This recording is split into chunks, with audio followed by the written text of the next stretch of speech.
उत्तराखंड के गैरसैंण को राज्य की राजधानी बनाने के लिए काफी सालों से कोशिशें जारी हैं, लेकिन अब तक नतीजा नहीं निकल पाया। विरोध हुए, आंदोलन हुए और राजनीतिक सरगर्मियां भी तेज हुई, लेकिन गैरसैंण का ना तो विकास हुआ, ना राजधानी का टैग लगा। गैरसैंण भारत के उत्तराखंड राज्य के केंद्रीय भाग में स्थित एक छोटा सा गांव है, जिसे भविष्य में राज्य की राजधानी बनाने का प्रस्ताव रखा गया है। गैरसैंण को साल 1994 में उत्तराखंड पृथक राज्य आंदोलन के दौरान चुना गया था, क्योंकि ये स्थान राज्य के दोनों मंडलों यानी कुमाऊं और गढ़वाल के केंद्र में था।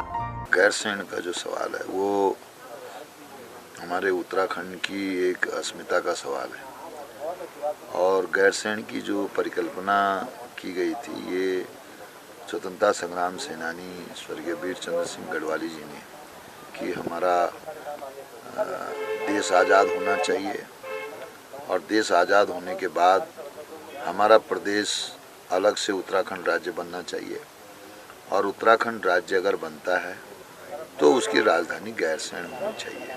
ये उनकी एक परिकल्पना थी। अलग उत्तराखंड के आंदोलन के साथ ही उत्तराखंडियों ने राजधानी का भी सपना देखा था। आंदोलनकारियों के दिलों में आस थी कि पहाड़ की राजधानी पहाड़ में ही हो, इसलिए उत्तराखंड के केंद्र यानी गैरसैंण को राजधानी के लिए चुना गया।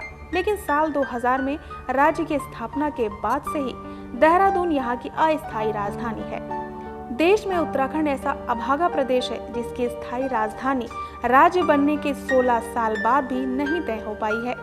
साल 1944 में मुलायम सिंह यादव के नेतृत्व वाली उत्तर प्रदेश सरकार की तरफ से उत्तराखंड राज्य गठन हेतु रमाशंकर कौशिक समिति का गठन किया गया, और इस समिति ने उत्तराखंड राज्य का समर्थन करते हुए 5 मई 1994 को कुमाऊं और गढ़वाल के बीच में बसा गैरसैंण यानी चंद्रनगर पर राजधानी बनाने की संतुष्टि दी। उस समिति के रिपोर्ट के मुताबिक गैरसैंण को 60.21% अंक मिले थे। गैरसैंण के साथ ही केंद्रीय स्थल के नाम पर राजधानी बनाने के पक्षधर लोग 68.85% थे। गैरसैंण को राजधानी बनाने में कुछ लोग पक्ष में थे तो कुछ लोग इसके विरोध में। दीक्षित आयोग नाम का एक संगठन गैरसैंण को राजधानी न बनाने के पक्ष में था। इसके साथ ही राष्ट्रीय दलों ने भी गैरसैंण का विरोध शुरू कर दिया। गैरसैंण के विरोध में वे लोग थे जो ना तो आंदोलन में थे और न उनकी आंदोलन में कोई भूमिका थी। राजधानी गैरसैंण के लिए बाबा मोहन उत्तराखंडी ने 38 दिनों तक का आमरण अनशन करा और बाद में बाबा मोहन उत्तराखंडी शहीद हो गए थे। गैरसैंण केवल स्थान ही नहीं बल्कि उत्तराखंड में लोकशाही के प्रतीक का भी केंद्र बिंदु है। उत्तराखंड बनने के लिए जो जिम्मेदार विधेयक है उत्तर प्रदेश राज्य पुनर्गठन विधेयक 2000, उसमें यदि राजधानी के सवाल को हल कर दिया गया होता और जनभावनाओं की अपेक्षा होती तो ये सवाल ही नहीं उठता कि राजधानी कहाँ बने। जब उत्तराखंड के साथ बने 2 राज्यों छत्तीसगढ़ और झारखंड के लिए राजधानी तय थी और उत्तराखंड के लिए भी हाईकोर्ट तय हुई, तो राजधानी का सवाल क्यों नहीं तय हुआ। गैरसैंण के रहवासी भी अब जान चुके हैं कि राजधानी बनाना तो सिर्फ बहाना है, राजनेताओं का मकसद तो सिर्फ वोट बैंक तैयार करना है। गैरसैंण की आम जनता समझ चुकी है कि गैरसैंण को राजधानी बनाना सफेद पोशों की सिर्फ जुबान पर है, दिल और नीयत में नहीं। फिलहाल गैरसैंण की जनता सिर्फ और सिर्फ विकास चाहती है।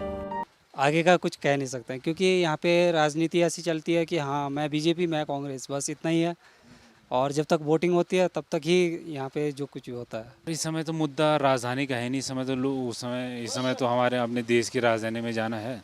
इस समय तो हमें लोकसभा में जाना है, लोकसभा में ये मुद्दा है ही नहीं। हमारे यहाँ पर बहुत ही समस्या है। एक तो 3 किलोमीटर रोड मंजूर हो रही है, 5 साल हो गए 3 किलोमीटर रोड नहीं बनी।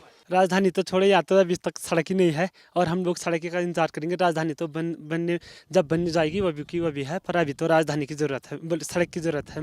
उत्तराखंड के अलग राज्य बनने के बाद से ही एक अलग राजधानी की तलाश जारी है। पर्यावरण के प्रति अति संवेदनशील हिमालयी राज्य उत्तराखंड में इस फैसले तक पहुंच पाने में लंबा वक्त जाया हो चुका है। आश्चर्यजनक ये है कि स्थायी राजधानी के मुद्दे पर सरकारें अंतिम फैसले पर पहुंचने से गुरेज करती हैं, लेकिन इसे आधार बनाकर अनाप शनाप खर्च में कोई कमी नहीं बरती गई। अंतरिम राजधानी देहरादून में राजधानी को लेकर स्थायी प्रकृति के कई ढांचे खड़े करने में अरबों रुपए खर्च किए जा चुके हैं। वहीं गैरसैंण के विकास पर भी करोड़ों की धनराशि खर्च की गई है। लेकिन 16 सालों में कितना विकास हुआ है सबको पता है। गैरसैंण पर राजनीति को देखते हुए सीएम हरीश रावत भी साफ कह चुके हैं कि गैरसैंण विधानसभा सत्र को राजनीतिक चश्मे से न देखकर जन कल्याण और जन भावना की दृष्टि से देखा जाए। राज्य आंदोलन का गैरसैंण मुख्य केंद्र रहा है, लेकिन फिर भी राजनीति होती आ रही है। विपक्ष लगातार राज्य सरकार को घेरे में लेता रहा है और रट लगाता है कि गैरसैंण पर राजनीति विपक्ष ने नहीं कांग्रेस ने की है। जब सरकार ही एकजुट नहीं है तो गैरसैंण में बार बार सियासी नौटंकी नहीं की जानी चाहिए। उत्तराखंड को अपनी स्थायी राजधानी कब तक नसीब होगी? जन भावनाओं से खिलवाड़ का सिलसिला थमेगा या यूं ही चलता रहेगा? इन तमाम सवालों के जवाब सियासी नफा नुकसान के फेरे में अब तक ढेर होते रहे हैं। राज्य बने हुए 16 साल से ज्यादा वक्त गुजरने पर भी सरकारों ने इस मुद्दे से मुंह चुराने की कोशिश की है। बार बार सियासत गरमाने के बाद भी सरकार इस अहम मुद्दे पर किसी निष्कर्ष पर पहुंच नहीं पा रही है। सरिता गुप्ता, के न्यूज़, दिल्ली।